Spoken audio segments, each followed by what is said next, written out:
I have always enjoyed target shooting with cartridge rifles, but with the disappearance of open land, it is now impossible to simply set up a target and go shooting as I did when I was a boy. My nearest shooting range is over 40 miles away, and it's expensive to shoot my rifles there.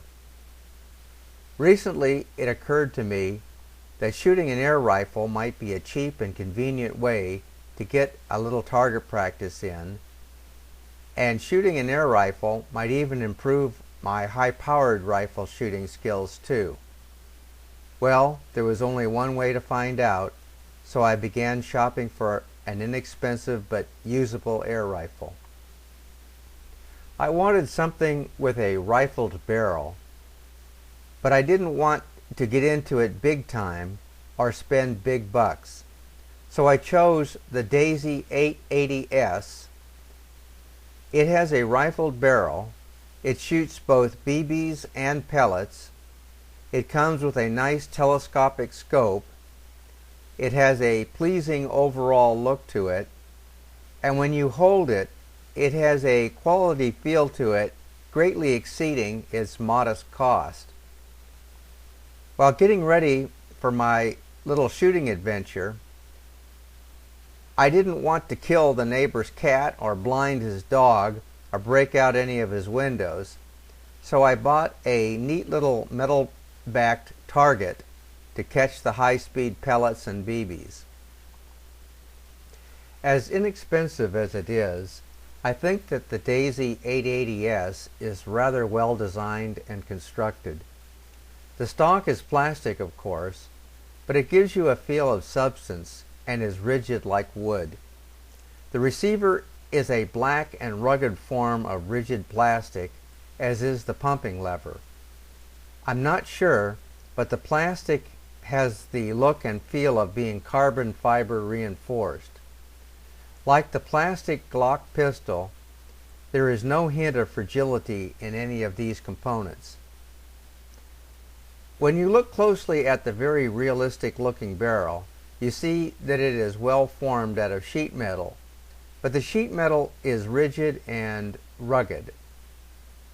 And the scope is inexpensive, but once the cheap plastic eyepiece is epoxied in place and tightened down, it too is rugged and is very adequate for the ranges involved.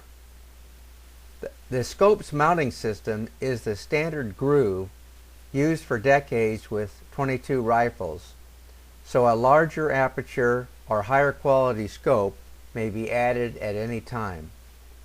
Nothing unnecessarily expensive or deluxe was used in building these rifles, but the overall impression is that this is a very durable product that should give decades of service. Of course, the name Daisy has, for generations, been associated with BB guns, and the 880S does not violate this long tradition. The 880S is superbly set up for BBs. There is a large BB reservoir that can be filled through a little door shown in this picture. There is a rather clever channel and magnet arrangement that makes feeding BBs to the shooting chamber very easy and convenient. Now, having said that, let me say that shooting BBs is not the way to bring out the best in this little rifle. The hard steel of the BB cannot engage the riflings, and they are therefore undersized so that they will fit between the lands of the riflings.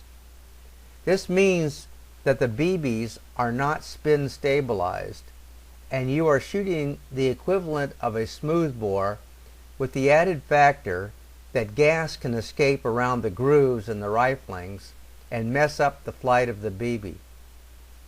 In my opinion, for all the trouble Daisy went to keep it a BB gun, BBs should not be used with this product unless you absolutely must vandalize outside lights, shoot out your neighbor's windows, or bust up beer bottles at close range. For target shootings, BBs are useless, but I'll have more to say about that later. Now, where this little rifle shines is when you use lead pellets. The pellets are larger than BBs, and their soft lead actually engages the riflings. Pellets are spin stabilized as they shoot down the barrel and will shoot a pretty good group. The only problem, loading pellets into the chamber with just your fingers is a real pain. The chamber is way down there as shown in this picture, and it is just about impossible to place the pellets in there without using forceps. I discovered right away that when using just your fingers, the pellets land sideways or backwards most of the time. Because of the cutout for the BBs to the rear of the chamber, the pellets have a tendency to fall into the BB hole back there, and that causes big problems getting them out. It really helps a lot to very slightly move the bolt forward to partially block that hole. What really helps is to use tweezers, or better yet, a pair of curved forceps. Believe me, shooting pellets is much more enjoyable if you use forceps to load the pellets. Well, after I took my rifle home and set up a metal trap target at 11 yards, my initial favorable impression of the 880S was seriously deflated by two things. First, I was surprised and disappointed at how poorly the BBs performed. Being dissatisfied with the BBs, I next began to shoot pellets, but was really disappointed to learn that my new rifle shot very high and very much to the right, and right over the target. I cranked and cranked and cranked on the sights, but even with them at the maximum adjustment, I was still hitting the paper only at the extreme upper right corner.